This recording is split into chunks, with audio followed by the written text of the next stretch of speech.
தாம்பரம் மாநகராட்சி பழைய பெருங்குளத்தூர் வார்டு எண் 55 நீர்வளத்துறை அடையாறு கிளைக்கால்வாய் பணிக்கு நீர்வளத்துறையிடம் இருந்து NOC பெறாமல் தாம்பரம் மாநகராட்சி சுமார் 45 லட்சம் ஒப்பந்தம் விட்டு பணி மேற்கொண்டு வருகிறது.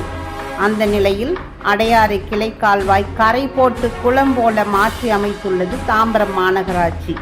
அடையாற்றின் கிளைக்கால்வாய் குட்வில் நகர் போலீஸ் பூத் உள்ள பிரதான சாலை ஆக்கிரமிப்பில் இருப்பதால் மற்ற குடியிருப்பு பகுதிகளின் மழைநீர் பாப்பன் கால்வாய்க்கு செல்ல முடியாத நிலை ஏற்பட்டுள்ளது.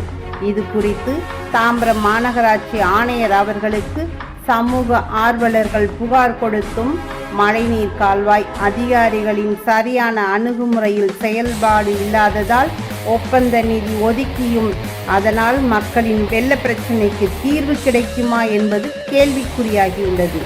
இது குறித்து மக்கள் பசுமை இயக்கத்தின் மாநில அமைப்பு செயலாளர் ரேகா, மண்டலம் 4 தங்கதுரை எம்மி அவர்கள் புகார் கொடுத்தும் தாம்பரம் மாநகராட்சி வாட்ஸ்அப் கம்ப்ளைண்ட் கொடுத்தும் கம்ப்ளைண்ட் சரி செய்யப்படாமலேயே 2 நாட்களில் கம்ப்ளைண்ட் ரிசால்வ்டு என்று அலைபேசிக்கு மெசேஜ் வந்ததாகவும் இது சம்பந்தமாக அதிகாரியிடம் பேசிய போது திரும்பவும் கம்ப்ளைண்ட் எடுத்துக்கொள்ளப்படும் என்று கூறியுள்ளனர்.